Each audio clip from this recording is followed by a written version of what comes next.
ती श्रीमंता घरची लेक तिच्या आईच्या सोबतीने हुरडा पार्टीसाठी सोलापूरमध्ये त्यांच्या अत्यंत जवळच्या नातेवाईकांकडे उतरली होती. सोलापूर परिसरातील फार्मवर मस्त हुरडा पार्टी पार पडली. त्यानंतर सर्वांनी मिळून आजूबाजूच्या तीर्थक्षेत्रांना जाऊन देवदर्शन केले.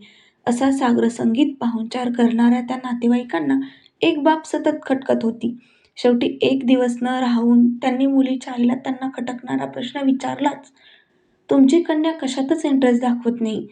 आमच्याकडून पाहुणचारात काही चूक होत असेल तर प्लीज तसं सांगा. पण त्यावर मुलीची आई डोळ्यात पाणी आणून म्हणाली, तुमचा पाहुणचार तर अगदी दृष्ट लागेल असा आहे, पण माझ्या मुलीचं नशीबच खोटं आहे. त्या बिचारीला पहिल्या प्रेमातच अपयश आलं आहे. त्यामुळे ती अशी उदास असते. हे ऐकल्यावर त्या नातेवाईकांना लगेच माझी आठवण झाली. त्यांनी त्या क्षणी आईला विचारलं की या क्षणी तुमच्याकडे तुमच्या मुलीची जन्मपत्रिका आहे का? सुदैवानं आईच्या स्मार्टफोनमध्ये मुलीची पत्रिका सेव्ह केलेली होती. मग ताबडतोब त्या नातेवाईकांनी मला फोन करून भेटीची वेळ ठरवली. मी ठरल्याप्रमाणे त्यांच्या बंगल्यावर हजर झालो. तिथे प्रशस्त हॉलमध्ये ती मुलगी व तिची आई एका सोफ्यावर बसल्या होत्या.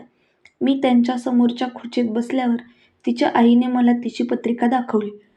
पत्रिकेत पंचम स्थानात असलेला चंद्र दूषित झालेला होता.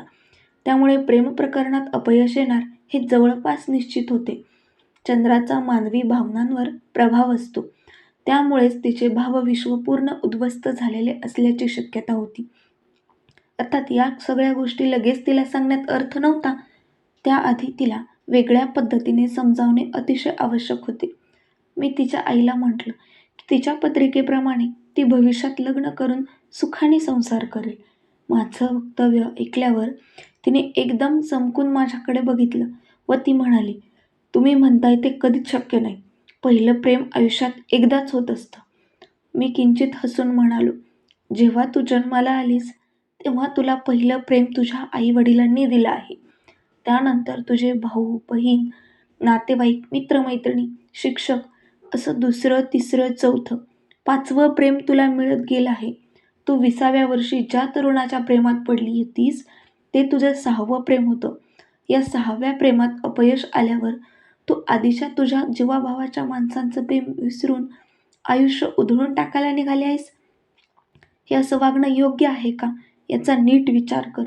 तू ज्याला पहिलं प्रेम म्हणत आहेस आणि ज्याच्यासाठी इतकी व्याकुळ झाली आहेस, ते प्रेम तर पहिल्या पावसासारखं असतं. दरवर्षीच मान्सून येत असतो आणि पहिला पाऊस पडत असतो. तृषार्त झालेली पृथ्वी तृप्त होऊन तिच्या सुगंधाने सारा आसमंत दरवून टाकत असते. निरपेक्ष, कायम टिकणारं, शाश्वत असं प्रेम फक्त आई-वडील हेच आपल्या मुलांवर करत असतात. इतर सर्व प्रेमात काही ना काही स्वार्थ दडलेला असतो. ती माझे बोलणे लक्षपूर्वक ऐकत होती. तिच्या चेहऱ्यावरून स्पष्ट दिसत होते की तिला माझे म्हणणे पटलेले आहे. पण ती कमालीची हट्टी होती असं तिच्या पत्रिकेवरून मला जाणवत होतं. त्या हटवादीपणामुळे ती म्हणाली की पण मी त्याला विसरू शकत नाही. मी म्हणालो, तू एका श्रीमंत घरात जन्माला आलीस हे तुझे सुदैव आणि दुर्दैव दोन्ही आहे. सुदैव अशासाठी की लहानपणापासून तू म्हणशील ती वस्तू तुला मिळत गेली आहे. त्यामुळे आता तू नाही हा शब्दच ऐकू शकत नाहीस. हे तुझे दुर्दैव आहे. म्हणून तू त्या तरुणाचा नकार सहन करू शकली नाहीस. तुझे खरे दुःख प्रेमभंग हे नसून त्याने तुला स्पष्टपणे नाकारले हे आहे. माझे बोलणे संपता संपता आषाढीतील आभाळासारखे तिचे डोळे भरून आले व ती हमसाहमशी रडायला लागली. तिची आई तिचं सांत्वन करण्यासाठी सरसावली, पण मी तिला इशारा करून जागीच रोखले. त्या क्षणी तिला मनसोक्त रडू देणं हे फार महत्त्वाचं होतं. अश्रूंमध्ये फार मोठी ताकद असते. सर्व दुःख, वेदना, अपमानाची जाणीव, अपेक्षाभंगाचं शल्य हे अश्रूंवाटे निघून जात असतं. ती बराच वेळ रडल्यानंतर काहीशी शांत झाली. मग हलकेच डोळे पुसून मला म्हणाली, तुम्ही म्हणता ते सगळं अगदी खरं आहे, पण आता मला कशातच आनंद वाटत नाही.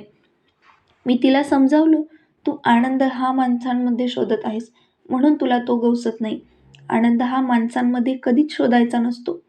आनंद नेहमी निसर्गात व स्वतःच्या आवडत्या छंदात, पसंतीच्या कामात मिळत असतो. आनंद हा आत्मगौरवात, आत्मसन्मानात मिळत असतो.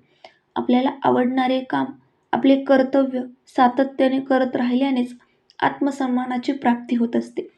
माझे बोलणे ऐकून पहिल्यांदाच तिच्या चेहऱ्यावर स्मितरेषा उमटली. ती प्रसन्नपणे हसून मला म्हणाली, तुम्ही माझ्या जीवनाला ग्रासलेला अंधार दूर करून मला प्रकाशाची वाट दाखवलीत. मी तुम्हाला कधीच विसरू शकणार नाही. मग मी तिला व तिच्या आईला तिच्या जन्मपत्रिकेतील बिघडलेल्या पंचम स्थानाची आणि त्या स्थानात दूषित झालेल्या चंद्राची सविस्तर माहिती दिली. त्यावर असलेले उपाय त्यांनी व्यवस्थित समजावून सांगितले. त्या दोघींनी माझे पुन्हा पुन्हा आभार मानले. मग तिला भावी आयुष्यासाठी शुभेच्छा देऊन मी समाधानाने तिथून बाहेर पडलो. ही कथा तुम्हाला कशी वाटली? आवडली असेल तर कमेंट करून नक्की सांगा. आणि हो, सबस्क्राईब मात्र नक्की करा हां. भेटूयात परत पुढच्या अशाच एका कथेसोबत. तोपर्यंत धन्यवाद.